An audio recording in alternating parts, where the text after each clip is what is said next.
Bienvenido a esta experiencia de transformación. Si este contenido te inspira, suscríbete ahora, activa la campana y acompáñame capítulo a capítulo. Aquí no solo escuchas, aquí creces, aprendes y te conviertes en tu mejor versión. Comparte este audiolibro con alguien que lo necesite. Empezamos. Hola, ¿qué tal? Bienvenidos a este nuevo capítulo de Hombres de Integridad. Mi nombre es Marcos Martínez. Hoy voy a tener el gusto de leer con ustedes el capítulo 13 de este libro llamado Teología Sistemática. Empecemos. Capítulo 13. El carácter de Dios. Atributos comunicables. Segunda parte. ¿En qué forma es Dios como nosotros en atributos de voluntad y en atributos que resumen su excelencia? En el capítulo previo consideramos los atributos de Dios que describen su ser, espiritualidad, invisibilidad, sus atributos mentales, conocimiento, sabiduría y veracidad, y sus atributos morales, bondad, amor, misericordia, santidad, paz, justicia, celo e ira. En este examinaremos los atributos de Dios de propósito, atributos que tienen que ver con la toma y ejecución de decisiones, voluntad, libertad y omnipotencia, y sus atributos sumarios, perfección, bienaventuranza, belleza y gloria. D. Atributos de propósito. En esta categoría de atributos consideraremos primero la voluntad de Dios en general, luego la libertad de la voluntad de Dios y finalmente la omnipotencia o poder infinito de la voluntad de Dios. 14. Voluntad. La voluntad de Dios es el atributo de Dios por el cual Él aprueba y determina realizar toda acción necesaria para la existencia y actividad de sí mismo y toda la creación. Esta definición indica que la voluntad de Dios tiene que ver con decidir y aprobar las cosas que Dios es y hace. Tiene que ver con las decisiones de Dios de qué hacer y qué no hacer. A. La voluntad de Dios en general. La Biblia frecuentemente habla de la voluntad de Dios como la razón definitiva y suprema de todo lo que sucede. Pablo se refiere a Dios como el que hace todas las cosas conforme al designio de su voluntad, en Efesios 1:11. La frase que se traduce todas las cosas, tapanta, Pablo la usa frecuentemente para referirse a todo lo que existe y todo lo que hay en la creación. Vamos a ver unos ejemplos. Vamos a Efesios 1:10. Vamos para allá. Efesios 1:10. Aquí está. Y el plan es el siguiente: a su debido tiempo Dios reunirá todas las cosas y las pondrá bajo la autoridad de Cristo, todas las cosas que están en el cielo y también las que están en la tierra. Muy bien, ahora a Efesios 1:23. 23. Y la iglesia es el cuerpo de Cristo. Él la completa y la llena, y también es quien da plenitud a todas las cosas en todas partes con su presencia. Muy bien, ahora vamos a Efesios 3:9.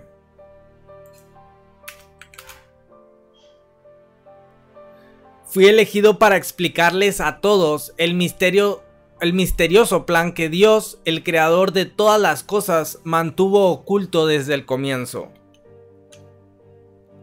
Muy bien, Efesios 4:10. Vamos para allá. Aquí está. Y el que descendió es el mismo que ascendió por encima de todos los cielos a fin de llenar la totalidad del universo con su presencia.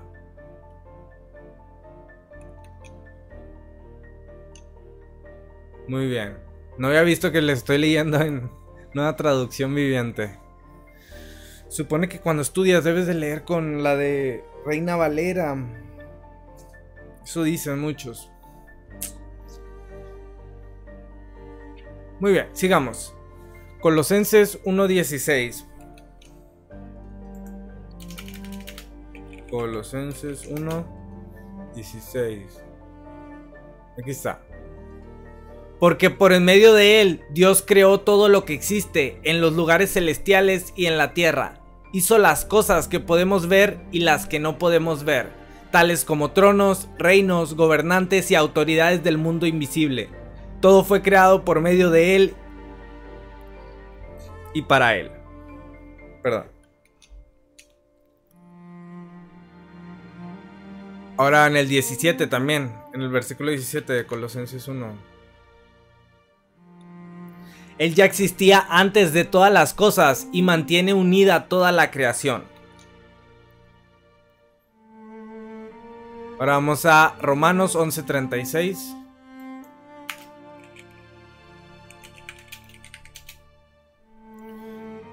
Romanos 11:36. Pues todas las cosas provienen de él y existen por su poder y son para su gloria. A él sea toda la gloria por siempre. Amén.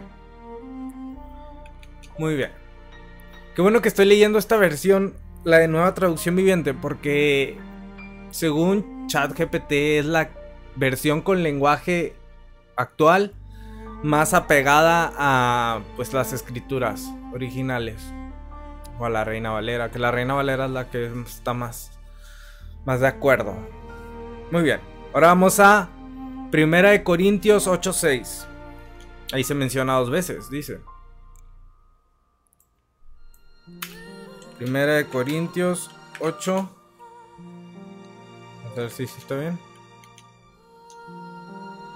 Sí, 8:6.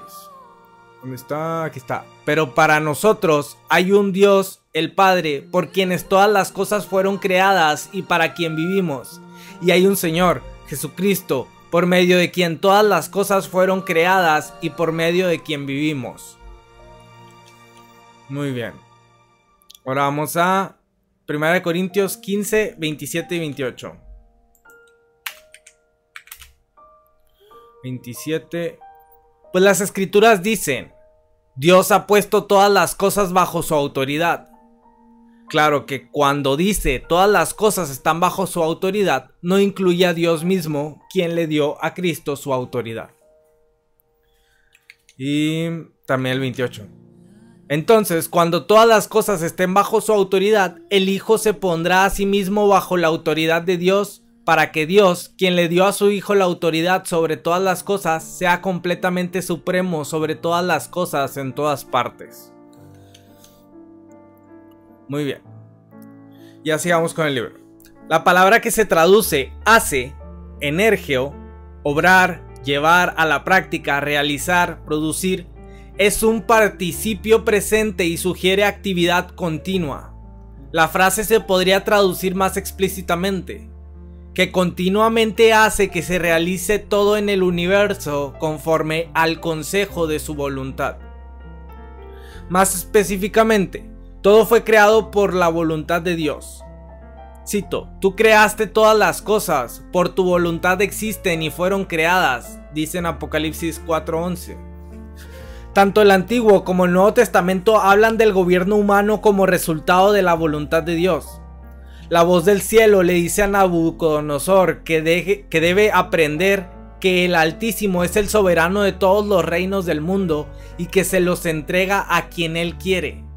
Daniel 4:32. Y Pablo dice que no hay autoridad que Dios no haya dispuesto, así que las que existen fueron establecidas por él. Romanos 13:1. La iglesia de Jerusalén creía que todos los acontecimientos conectados con la muerte de Cristo fueron conforme a la voluntad de Dios, porque en su oración dijeron: en efecto, en esta ciudad se reunieron Herodes y Poncio Pilato con los gentiles y con el pueblo de Israel contra su santo siervo Jesús, a quien ungiste para hacer lo que de antemano tu poder y tu voluntad habían determinado que sucediera. Hechos 4:27 al 28. La mención específica de varias partes involucradas en diferentes etapas de la crucifixión, juntos con la calidad indefinida del pronombre relativo plural, lo que, griego, osa, de osos, las cosas que, implican que no solo la muerte de Jesús, sino todos los acontecimientos detallados en conexión con ella están incluidos en la siguiente declaración. La mano y la voluntad de Dios habían predestinado que sucedieran todas esas cosas. A veces es la voluntad de Dios que los creyentes sufran, como se ve en 1 de Pedro 3:17. Por ejemplo, si es la voluntad de Dios, es preferible sufrir por hacer el bien que por hacer el mal. Luego, en el siguiente capítulo, Pedro dice, cito, así pues, los que sufren según la voluntad de Dios, entréguense a su fiel Creador y sigan practicando el bien. 1 de Pedro 4:19. En este versículo la frase, según la voluntad de Dios, no puede referirse a la manera en que los creyentes soportan el sufrimiento, porque eso haría que el versículo esencialmente dijera, que los que sufren mientras hacen el bien, hagan el bien, entréguense a su fiel Creador. Eso haría la frase, según la voluntad de Dios, redundante. Más bien, la frase, según la voluntad de Dios, debe referirse al hecho de que los creyentes están sufriendo de la misma manera que la voluntad de Dios se refería al sufrimiento en el capítulo previo, en 1 de Pedro 3:17. Santiago nos anima a pensar que todos los acontecimientos de nuestras vidas están sujetos a la voluntad de Dios. A los que dicen, hoy o mañana iremos a tal o cual ciudad, pasaremos allí un año, haremos negocios y ganaremos dinero. Santiago les dice, ni siquiera saben qué sucederá mañana.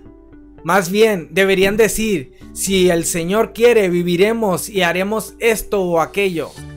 Santiago 4:13 al 15.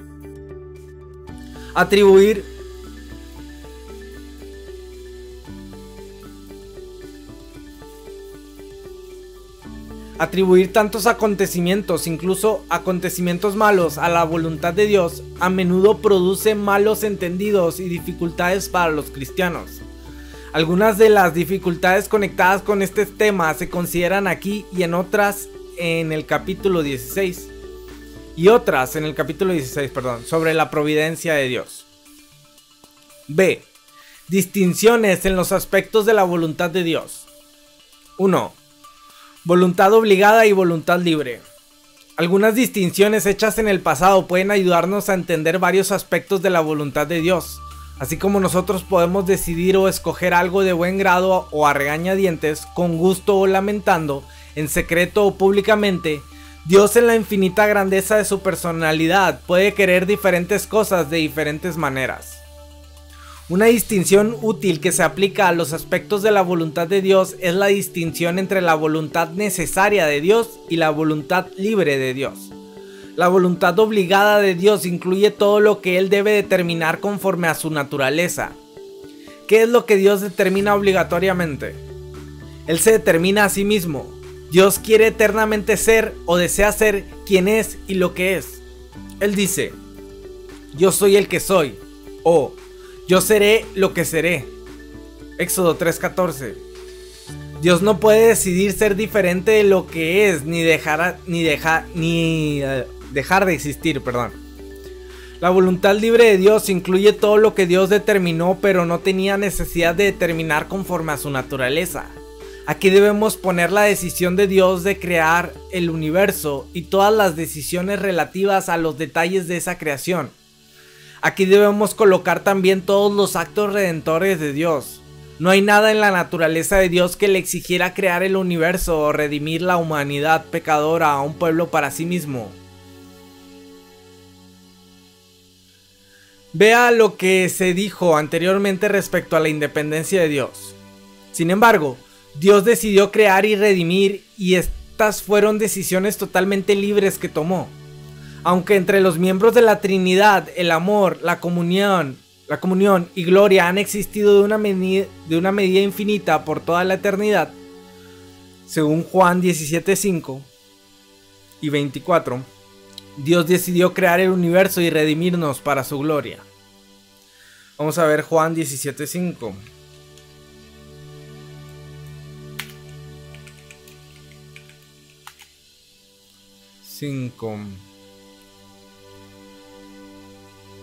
Ahora, Padre, llévame a la gloria que compartíamos antes de que comenzara el mundo. Ahora el 24. Padre, quiero que los que me diste estén conmigo donde yo estoy. Entonces podrán ver toda la gloria que me diste, porque me amaste aún antes de que comenzara el mundo. Muy bien, ahora vamos a Isaías 43:7. Esto se confirma con Isaías 43:7.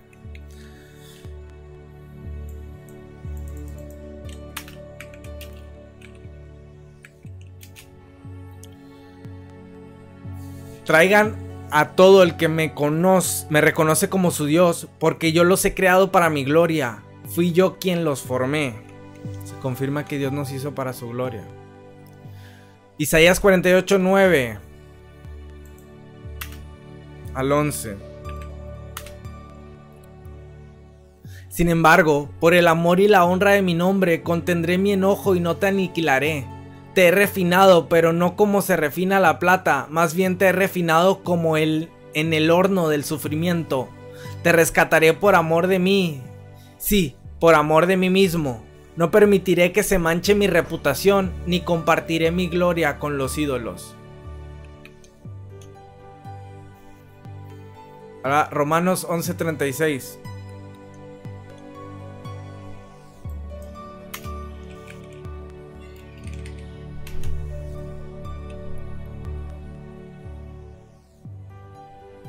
Pues todas las cosas provienen de Él y existen por su poder y son para su gloria.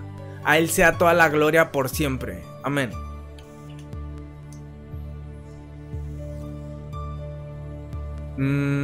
Ahora vamos a 1 Corintios 8:6.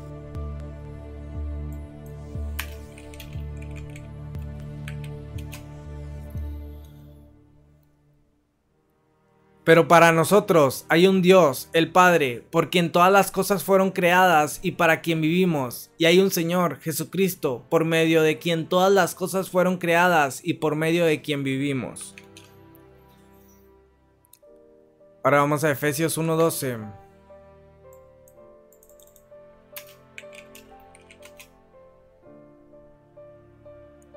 El propósito de Dios fue que nosotros, los judíos, que fuimos los primeros en confiar en Cristo, diéramos gloria y alabanza a Dios. Muy bien, ahora vamos a Apocalipsis 4:11.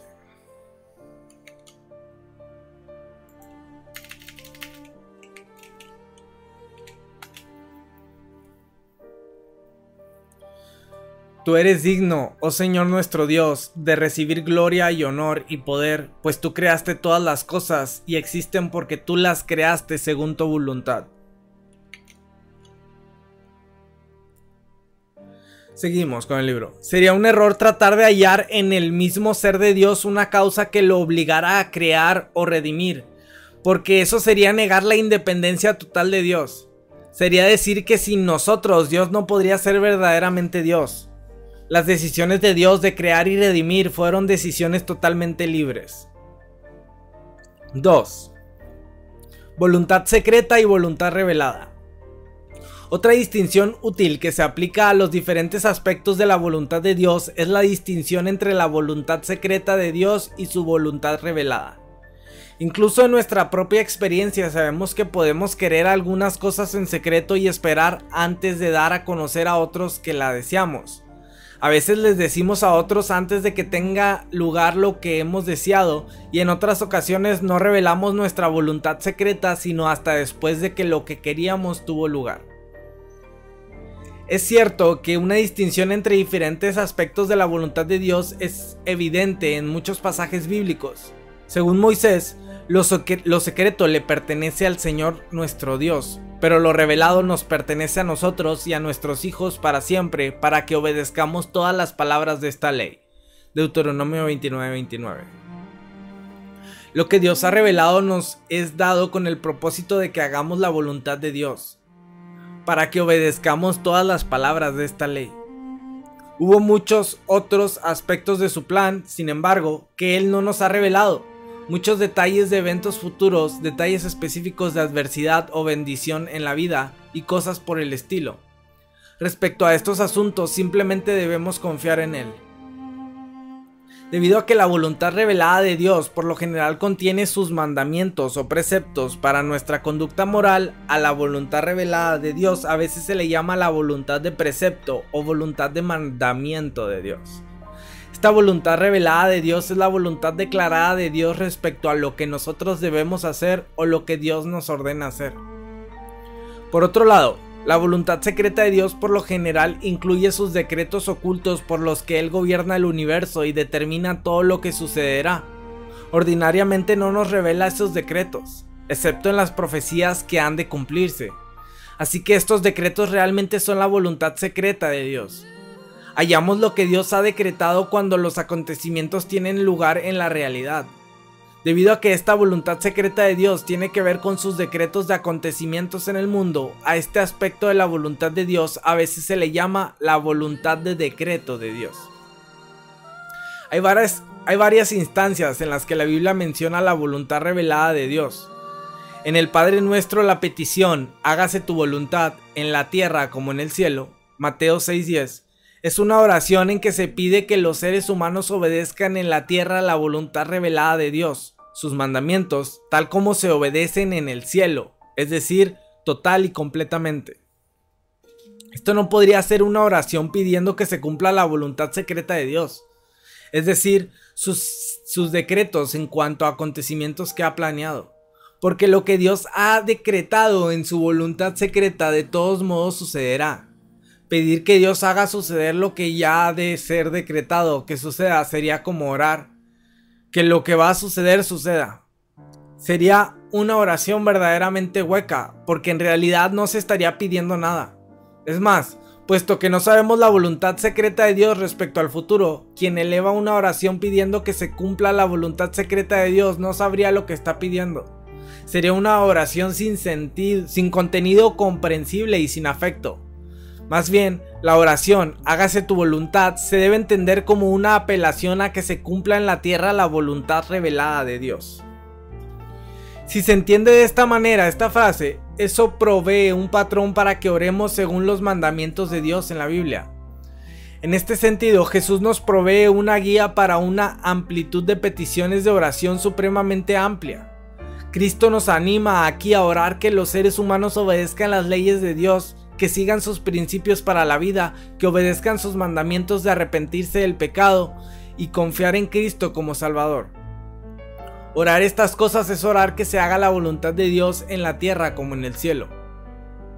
Un poco más adelante, Jesús dice: no todo el que me dice Señor, Señor entrará en el reino de los cielos, sino el que hace la voluntad de mi Padre que está en el cielo.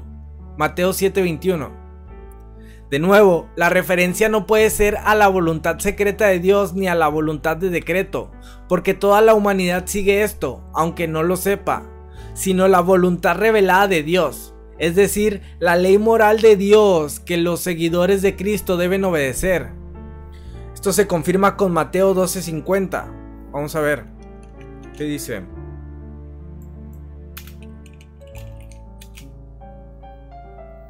Mateo 12:50. Pues todo el que hace la voluntad de mi Padre que está en el cielo es mi hermano y mi hermana y mi madre.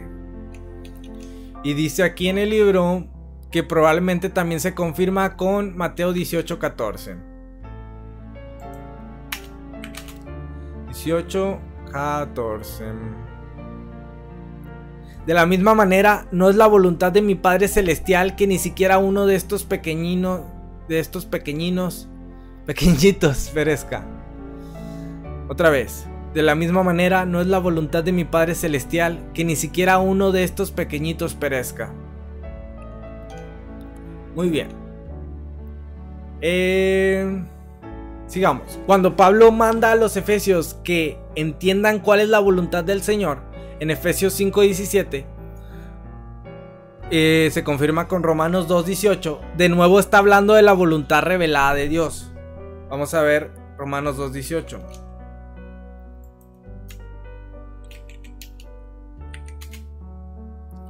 Romanos 2:18. Tú sabes lo que Él le agrada, sabes bien lo que es correcto, porque se te ha enseñado su ley.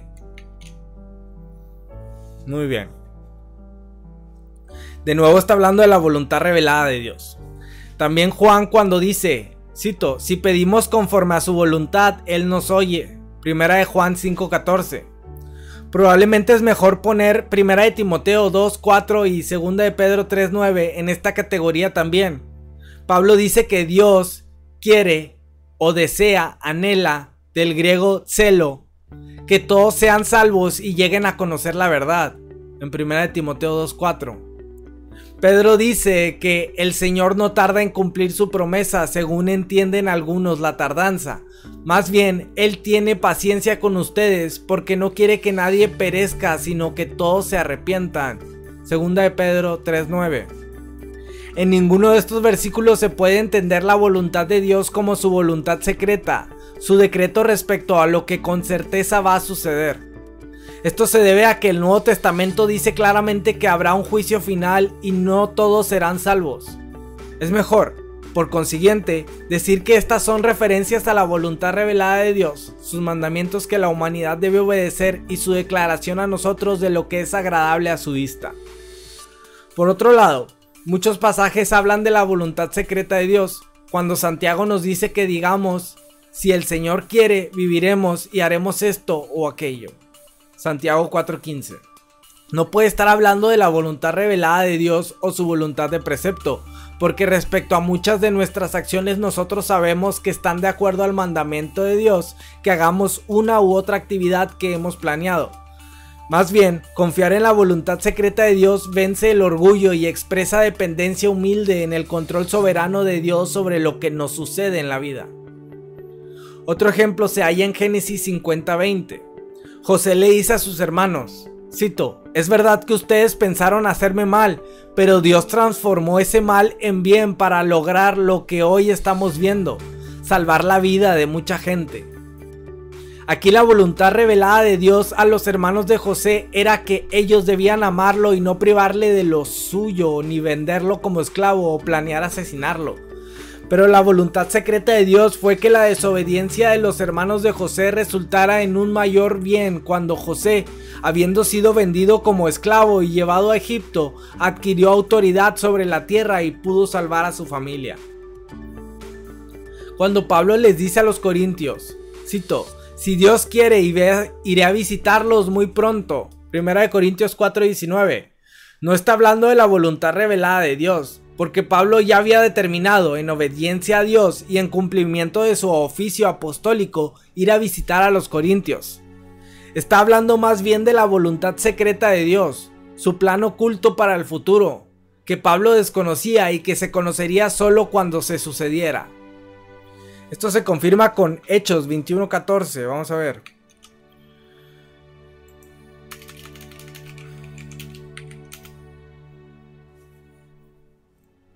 Al ver que era imposible convencerlo, nos dimos por vencido y dijimos que se haga la voluntad del Señor. Muy bien, ahora vamos a Romanos 1:10.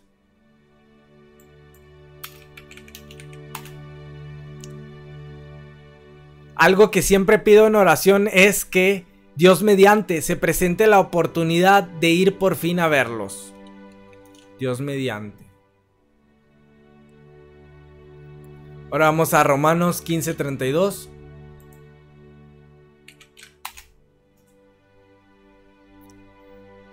A ver, ¿qué dicen? Entonces, por la voluntad de Dios, podré ir a verlos con un corazón alegre y nos alentaremos unos a otros. Y Efesios 1:11.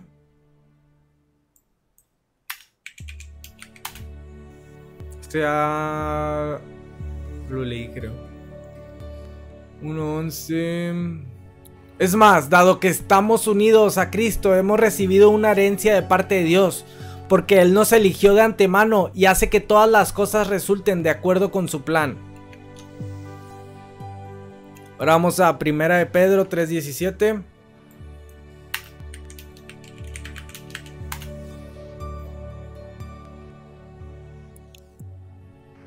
Recuerden que es mejor sufrir por hacer el bien, si eso es lo que Dios quiere, que sufrir por hacer el mal. Ahora vamos a 1 de Pedro 4:19.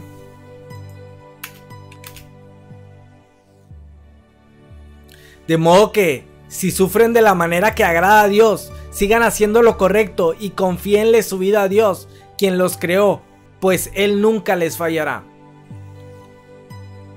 Muy bien. Se dice que tanto el revelar las buenas noticias del Evangelio a algunos y ocultarlas de otros es conforme a la voluntad de Dios. Jesús dice, cito, te alabo, Padre, Señor del cielo y de la tierra, porque habiendo escondido estas cosas de los sabios e instruidos, se las has revelado a los que son como niños.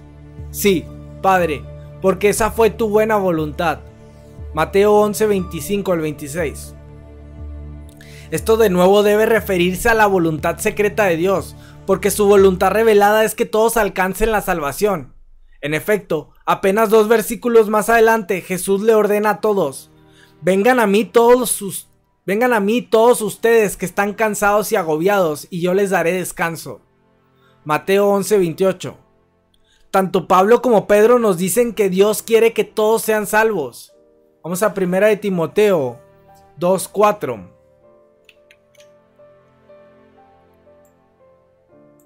Primera de Timoteo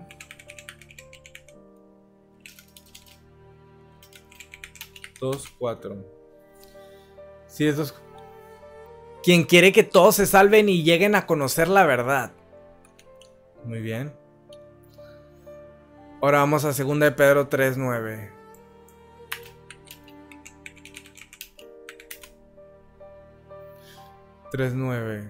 En realidad, no es que el Señor sea lento para cumplir su promesa, como algunos piensan. Al contrario, es paciente por amor a ustedes. No quiere que nadie sea destruido, quiere que todos se arrepientan. Muy bien. Así que el hecho de que algunos no son salvos y que para algunos el evangelio está oculto se debe entender, se debe tomar como que está de acuerdo con la voluntad secreta de Dios, desconocida para nosotros e inapropiado que nosotros hurguemos en ella. De la misma manera debemos entender la mención de la voluntad de Dios en Romanos 9:18. Cito, así que Dios tiene misericordia de quien Él quiera tenerla y endurece a quien Él quiere endurecer. Y Hechos 4:28. Cito, para hacer lo que de antemano tu poder y tu voluntad habían determinado que sucediera. Como referencias a la voluntad secreta de Dios. Hay un peligro al decir que hay acontecimientos que se producen conforme a la voluntad de Dios, aunque vemos que la Biblia habla de ellos de esa manera. Un peligro es que podemos empezar a pensar que Dios se deleita en el mal, lo que no es cierto. Vamos a Ezequiel 33:11.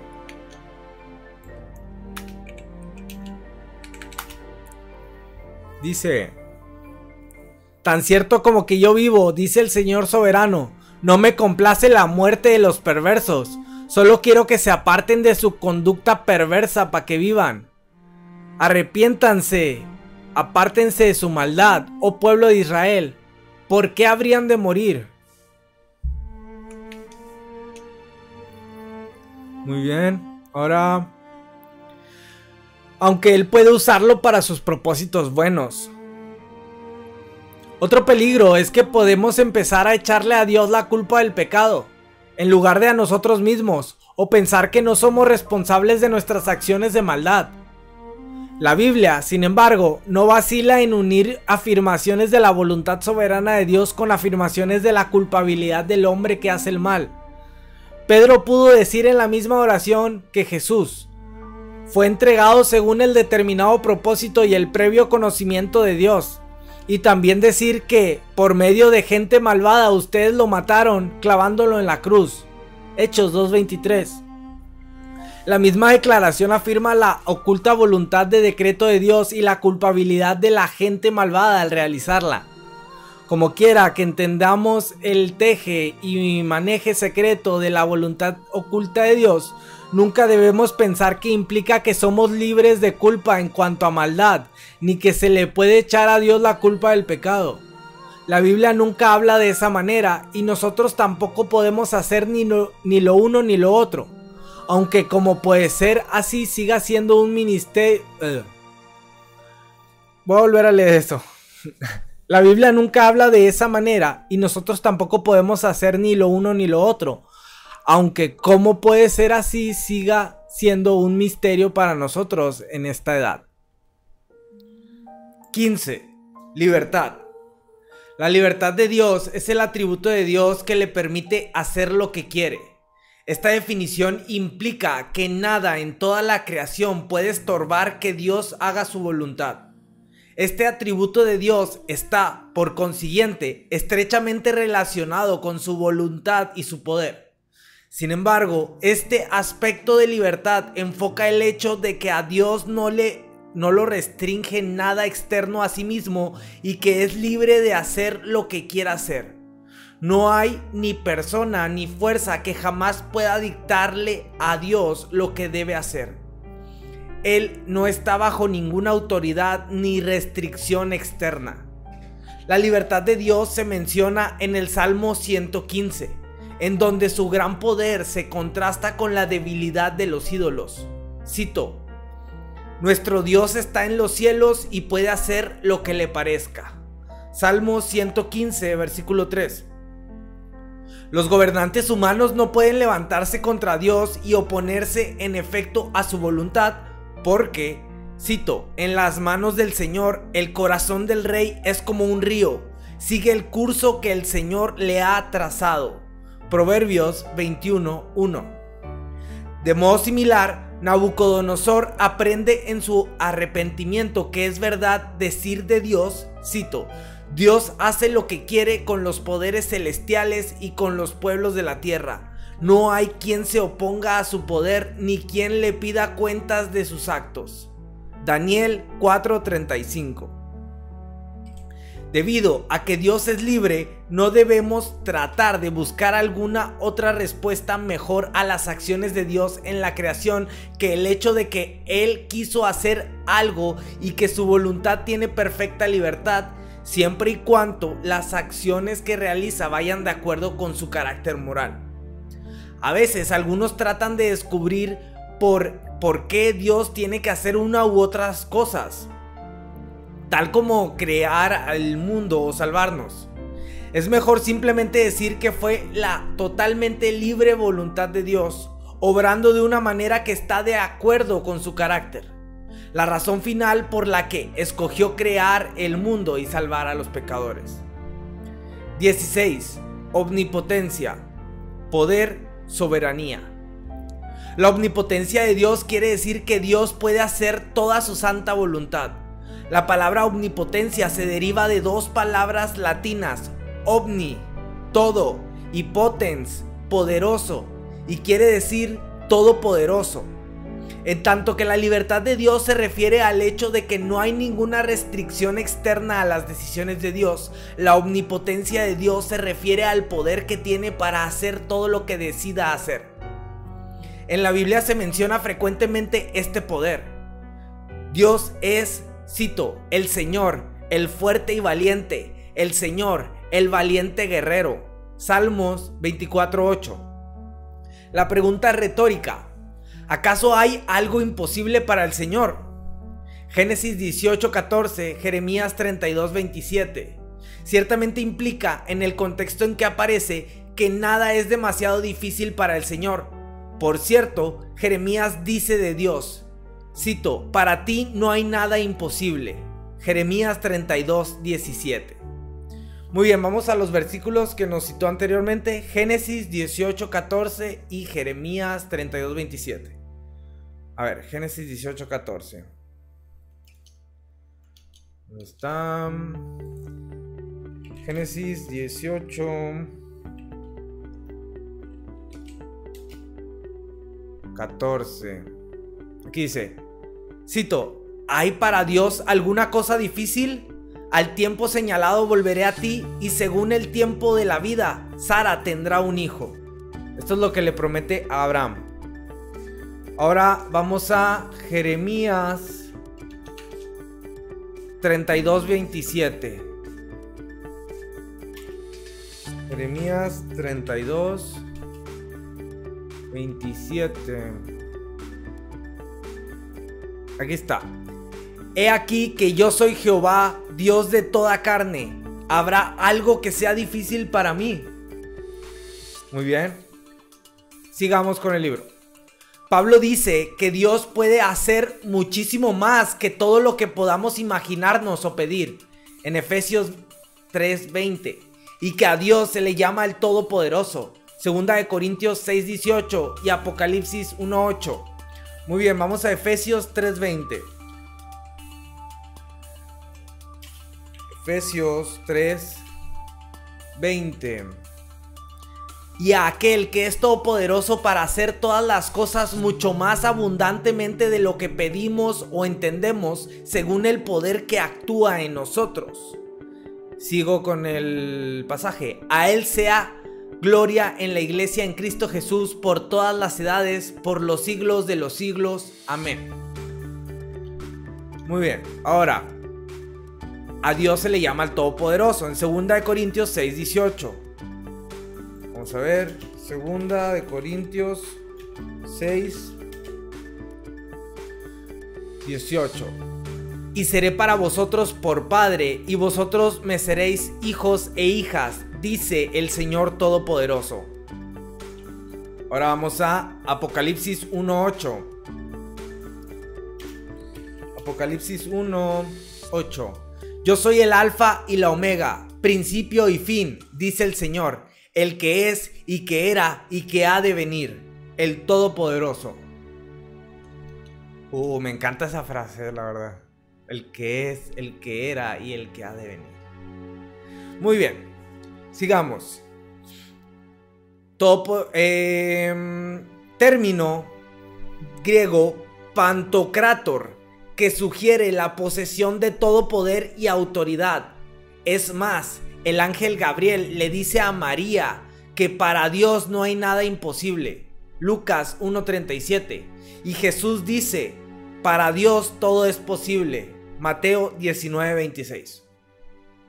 Estos pasajes indican que el poder de Dios es infinito y que por consiguiente no está limitado a hacer solo lo que ya ha hecho.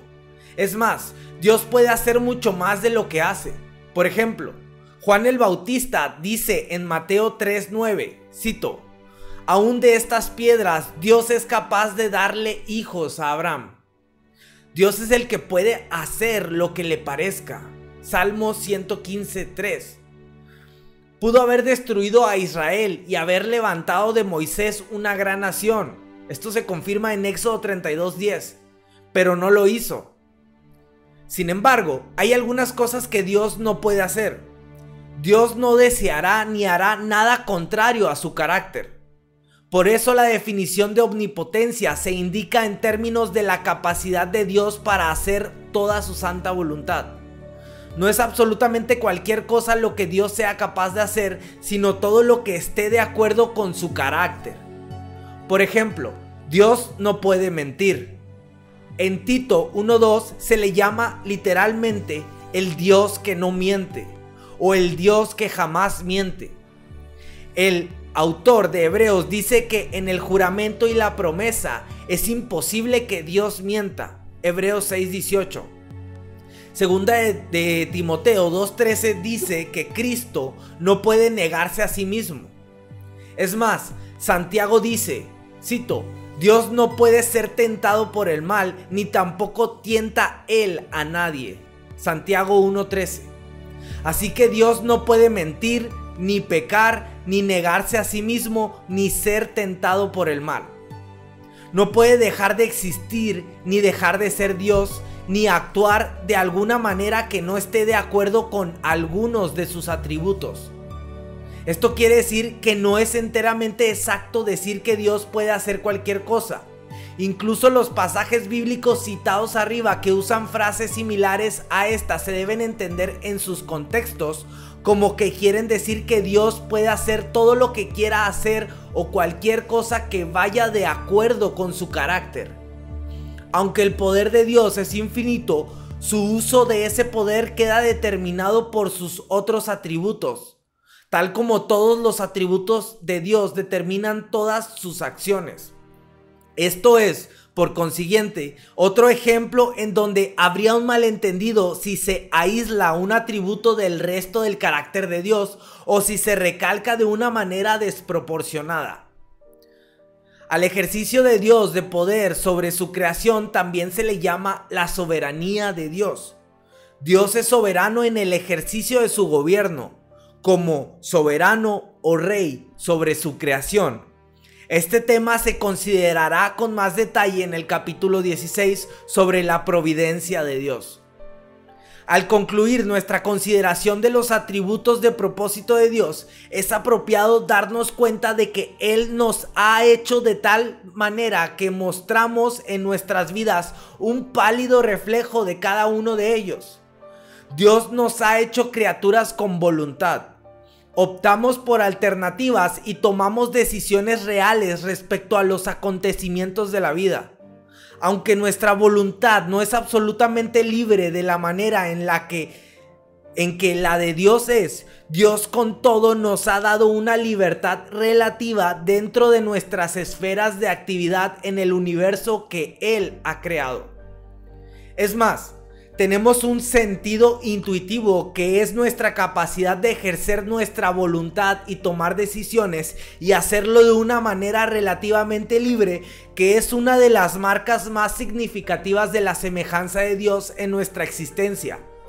Por supuesto, nuestro deseo de ejercer nuestra voluntad y nuestro deseo de ser libres de restricciones puede mostrarse de maneras pecaminosas. Los seres humanos pueden volverse arrogantes y pueden desear una clase de libertad que incluye rebelión contra la autoridad de Dios y una negativa a obedecer su voluntad. Con todo, cuando usamos nuestra voluntad y nuestra libertad para tomar decisiones que agradan a Dios, reflejamos su carácter, y nuestra libertad para tomar decisiones que agradan a... Volví a leer el mismo párrafo otra vez. Con todo, cuando usamos nuestra voluntad y nuestra libertad para tomar decisiones que agradan a Dios, reflejamos su carácter y lo glorificamos. Cuando gobiernos perversos u otras circunstancias privan a los seres humanos de su capacidad para tomar decisiones libres, se suprime una parte significativa de su semejanza a Dios. No es sorprendente que pagarían casi cualquier precio para recuperar su libertad. El grito del revolucionario estadounidense Patrick Henry, cito, "Denme libertad o denme muerte", halla eco muy dentro de toda alma creada a imagen de Dios. Por supuesto, no tenemos poder infinito ni omnipotencia, como tampoco tenemos libertad infinita, ni ninguno de los atributos de Dios en un grado infinito. Pero aunque no tengamos omnipotencia, Dios nos ha dado poder para producir resultados, poder físico y otras clases de poderes, poder mental, poder espiritual, poder de persuasión y poder en varias clases de estructuras de autoridad, familia, iglesia, gobierno civil y cosas por el estilo. En todos estos aspectos, el uso del poder de maneras que agradan a Dios y en consistencia con su voluntad de nuevo es algo que le da gloria porque refleja su propio carácter. Atributos sumarios. 17. Perfección. La perfección de Dios quiere decir que Dios posee completamente todas las cualidades excelentes y no carece de ninguna parte, de ninguna calidad que sea deseable para Él. Es difícil decidir si esto se debería mencionar como un atributo separado o simplemente incluirlo en la descripción de otros atributos. Algunos pasajes dicen que Dios es perfecto o completo. Jesús nos dice: "Por tanto, sean perfectos, así como su Padre Celestial es perfecto". Mateo 5:48. David dice de Dios, cito, "El camino de Dios es perfecto". Salmos 18:30, que se confirma con Deuteronomio 32:4. Vamos a leer eso. Deuteronomio 32:4. Él es la roca, cuya obra es perfecta, porque todos sus caminos son rectitud. Dios de verdad y sin ninguna iniquidad en él, es justo y recto. Muy bien. Sigamos. ¿Hay algún precedente bíblico, por consiguiente, para indicar explícitamente que a Dios no le falta nada en su excelencia? Él posee por completo todos sus atributos y no le falta nada de ninguno de esos atributos. Es más, no hay ninguna calidad de excelencia que sería deseable que Dios tuviera y que no tenga. Él es completo o perfecto en toda manera. Este atributo es el primero de los que se clasifican como atributos sumarios, porque no encajan bien con ninguna de las otras categorías que hemos mencionado. Aunque todos los atributos de Dios modifican a todos los demás en algún sentido, los que encajan en esta categoría parecen aplicarse más directamente a todos los atributos o describir algún aspecto de todos los atributos, de modo que vale la pena declararlo explícitamente. 18. Bienaventuranza. Ser bendito, bienaventurado, Reina Valera 1960. Eso significa es ser feliz en un sentido muy pleno y rico. A menudo la Biblia habla de la bendición de los que andan en los caminos de Dios. En 1 de Timoteo, Pablo llama a Dios único y bendito soberano. 1 de Timoteo 6:15. Y habla del glorioso evangelio que el Dios bendito me ha confiado. 1 de Timoteo 1:11. En ambos casos la palabra no es eulogetos, que a menudo se traduce bendito, sino makarios, que quiere decir feliz. Entonces, la bendición o dicha de Dios se puede definir como sigue. La bienaventuranza o dicha de Dios significa que Dios se deleita plenamente en sí mismo y en todo lo que refleja su carácter. En esta definición, la idea de la felicidad o bienaventuranza de Dios se conecta directamente a su propia persona como el foco de todo lo que es digno de gozo o deleite. Esta definición indica que Dios es perfectamente feliz y que tiene plenitud del gozo en sí mismo. La definición refleja el hecho de que Dios se complace en todo lo de la creación que refleja su excelencia. Cuando terminó su obra de creación, miró a todo lo que había hecho y dijo que era muy bueno. Génesis 1:31. Esto indica el deleite de Dios y su aprobación de su creación. Después, en Isaías leemos una promesa del gozo futuro de Dios sobre su pueblo. Cito: como un novio que se regocija por su novia, así tu Dios se regocijará por ti. Isaías 62:5. Esto lo confirmamos con Proverbios 8, versículos 30 y 31 y con Sofonías 3:17. Vamos a Proverbios 8, 30 y 31. Proverbios 8, 30 y 31. Aquí está. Con él estaba yo ordenándolo todo, y era su delicia de día en día, teniendo solas delante de él en todo tiempo. Me regocijo en la parte habitable de su tierra, y mis delicias son con los hijos de los hombres. Ahora vamos a Sofonías 3:17. Ese es el discurso de la sabiduría, lo que acabamos de leer. Sofonías 3:17.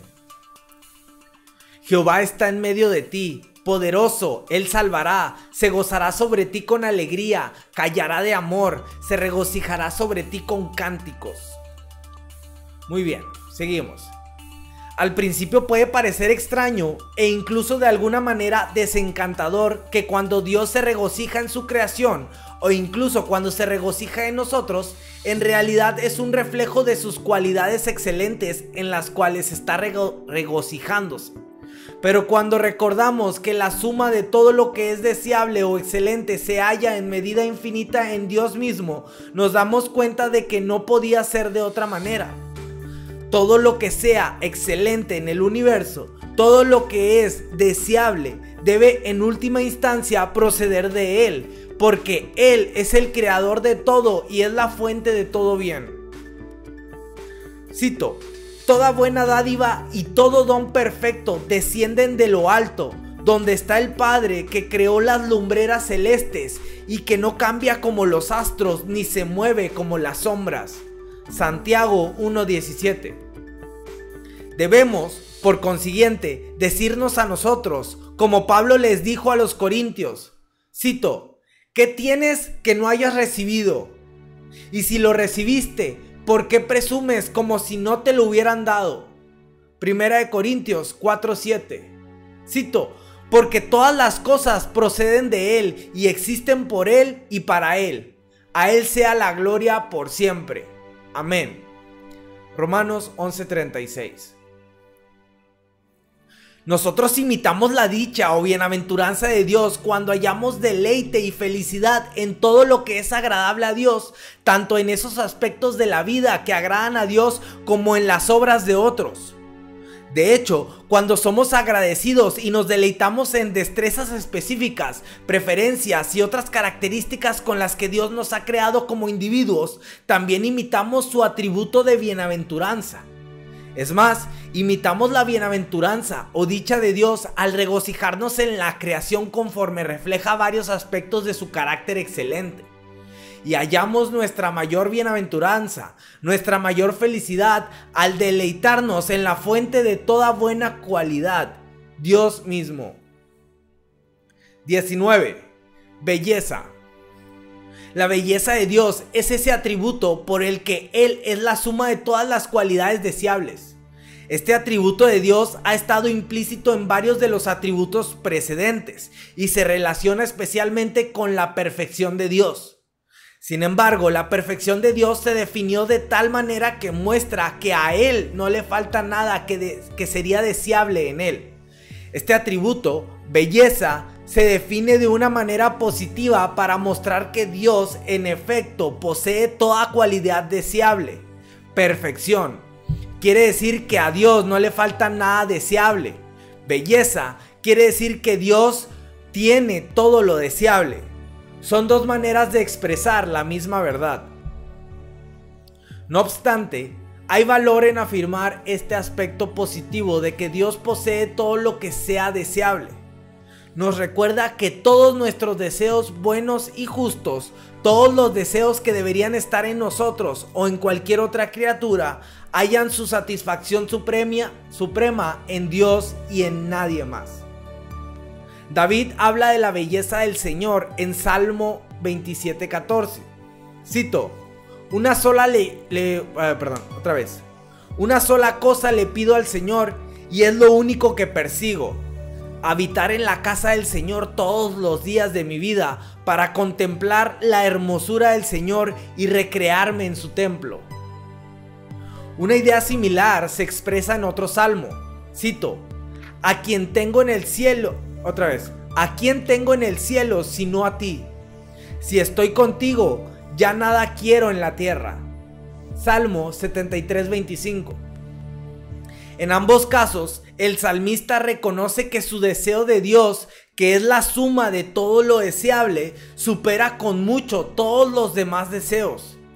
Este deseo culmina en anhelo de estar cerca de Dios y disfrutar de su presencia para siempre. Así que la más grande bendición de la ciudad celestial será esta. Cito: lo verán cara a cara. Apocalipsis 22:4. Oh, no manches. Oh.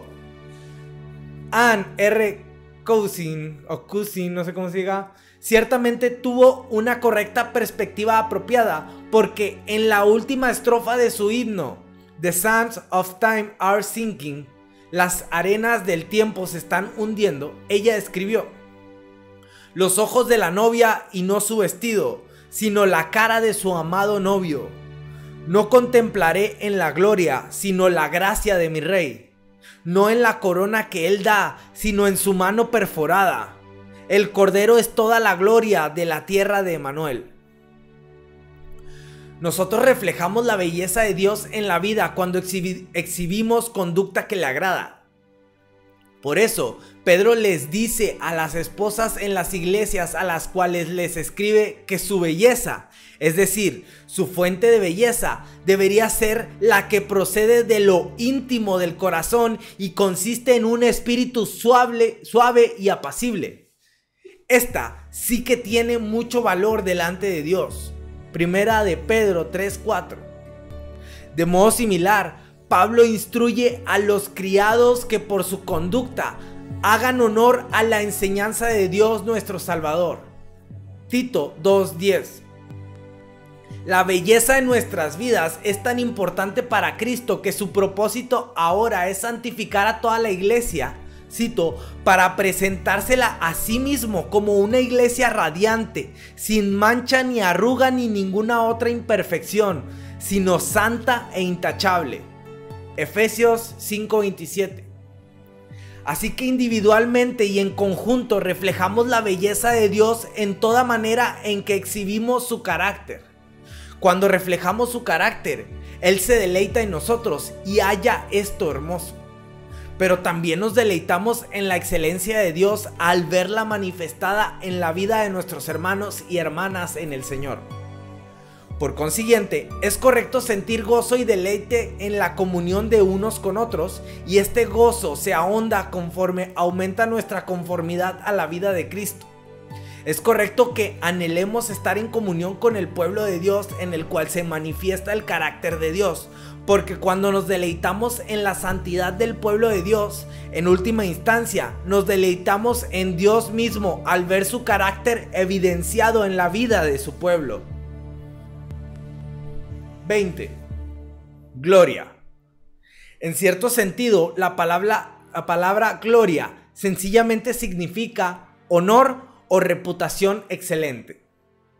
Este es el significado del término en Isaías 43:7, donde Dios habla de sus hijos, cito, al que yo he creado para mi gloria. O Romanos 3:23, que dice que, cito, todos han pecado y están privados de la gloria de Dios. También tiene ese significado en Juan 17:5, en donde Jesús habla al Padre de, cito, la gloria que tuve contigo antes de que el mundo existiera. Y en Hebreos 1:3, que dice que el Hijo, cito, es el resplandor de la gloria de Dios. En este sentido, la gloria de Dios no es exactamente un atributo de su ser, sino que más bien describe el honor superlativo que debe darle a Dios todo en el universo. A ver, eso no lo entendí, otra vez. En este sentido, la gloria de Dios no es exactamente un atributo de su ser, sino que más bien describe el honor superlativo que debe darle a Dios todo en el universo, incluyendo en Hebreos 1:3 y Juan 17:5 el honor que comparten los miembros de la Trinidad. Pero no es ese el sentido de la palabra gloria que nos concierne en esta sección. En otro sentido, la gloria de Dios quiere decir la luz brillante que rodea la presencia de Dios. Puesto que Dios es espíritu y no energía o materia, esta luz visible no es parte del ser de Dios, sino algo que fue creado. Podemos definirla como sigue. La gloria de Dios es el resplandor creado que rodea la revelación de Dios de sí mismo. Este atributo de Dios en realidad no es un atributo de Dios en el sentido que los demás lo fueron, porque aquí estamos hablando no del propio carácter de Dios, sino de la luz creada o brillo que rodea a Dios al manifestarse a sí mismo en su creación. Así que la gloria de Dios en este sentido no es en realidad un atributo de Dios en sí mismo. No obstante, la gloria de Dios es algo que le pertenece solo a Él y es la apropiada expresión externa de su excelencia. Parece apropiado, por consiguiente, tratarla aquí inmediatamente después de los atributos de Dios. La Biblia a menudo habla de la gloria de Dios. David pregunta, ¿quién es este Rey de la gloria? Es el Señor Todopoderoso. Él es el Rey de la gloria. Salmos 24:10. Leemos en Salmo 104, versículos 1 y 2. Cito: Señor mi Dios, tú eres grandioso, te has revestido de gloria y majestad, te cubres de luz como con un manto. En el Antiguo Testamento frecuentemente se menciona esta gloria de Dios. Se la menciona nuevamente en el Nuevo Testamento en conexión con la anunciación del nacimiento de Jesús a los pastores. Cito: sucedió que un ángel del Señor se les apareció. La gloria del Señor los envolvió en su luz y se llenaron de temor. Lucas 2:9.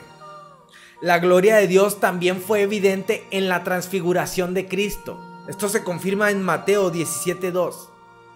Y hallamos en la ciudad celestial venidera que la ciudad no necesita ni sol ni luna que la alumbren, porque la gloria de Dios la ilumina y el Cordero es su lumbrera. Apocalipsis 21:23.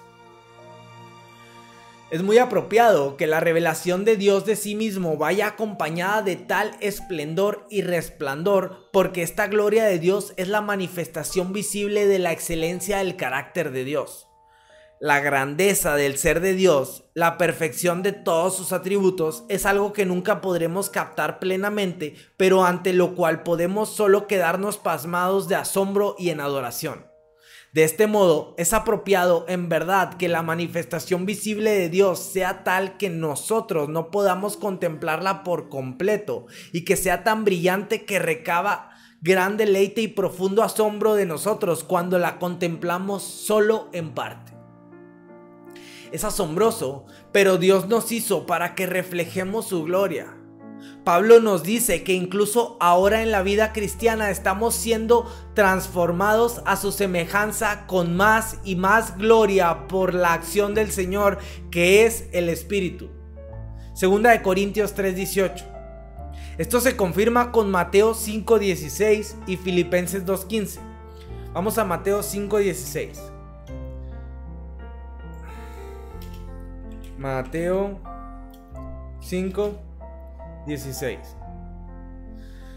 Así alumbre vuestra luz delante de los hombres, para que vean vuestras buenas obras y glorifiquen a vuestro Padre que está en los cielos. Muy bien. Ahora Filipenses 2:15.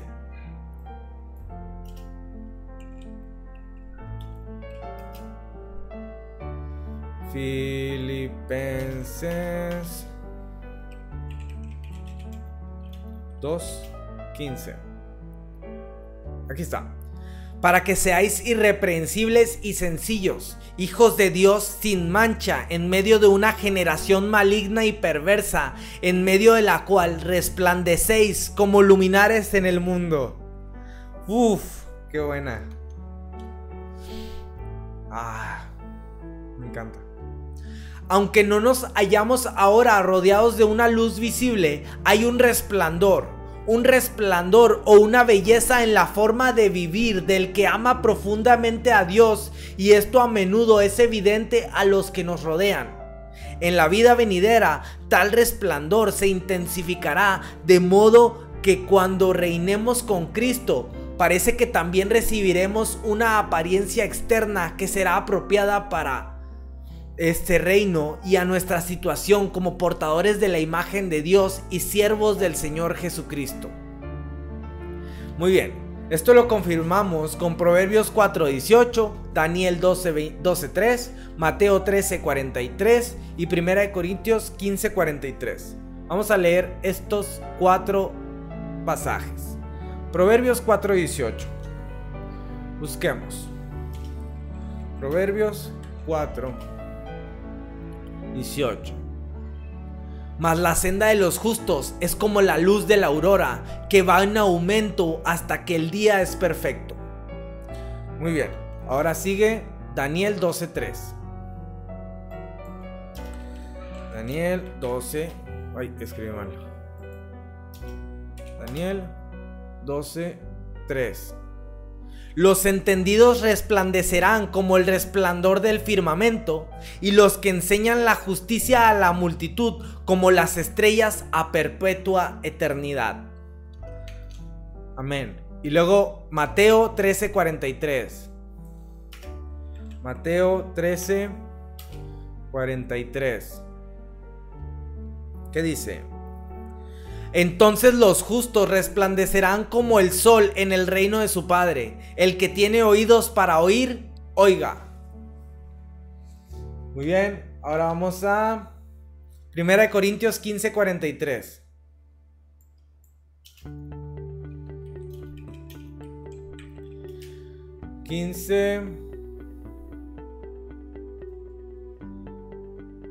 Se siembra en deshonra, resucitará en gloria. Se siembra en debilidad, resucitará en poder. Ok, eso no lo entendí. 1 Corintios 15, sí puse el mismo. 15:43. Se siembra en deshonra, resucitará en gloria. Se siembra en debilidad, resucitará en poder. Eso hay que meditarlo. Muy bien. Preguntas para aplicación personal. Voluntad, libertad. 1. Conforme los hijos crecen hacia la edad adulta, ¿cuáles son las maneras apropiadas e inapropiadas de que ellos muestren en sus vidas un ejercicio cada vez mayor de la voluntad y libertad individual del control paternal? ¿Se debe esperar esto como evidencia de nuestra creación a imagen de Dios? Poder. 2. Si el poder de Dios es la capacidad de hacer lo que quiere hacer, ¿es poder para nosotros la facultad de obedecer la voluntad de Dios y producir en el mundo resultados que le agradan? Mencione varias maneras en las cuales podemos aumentar tal poder en nuestras vidas. Perfección. 3. ¿De qué manera el atributo de perfección de Dios nos recuerda que nunca podremos estar satisfechos con reflejar solo algo del carácter de Dios en nuestras vidas? ¿Puede usted describir algunos aspectos de lo que sería ser perfecto como nuestro Padre Celestial es perfecto respecto a su propia vida? Bienaventuranza. 4. ¿Está usted feliz por la manera en que Dios lo creó, con los rasgos físicos, emocionales, mentales y relacionales que le dio? ¿Con el sexo que Dios le dio, masculino o femenino? ¿Con los dones espirituales que le ha dado?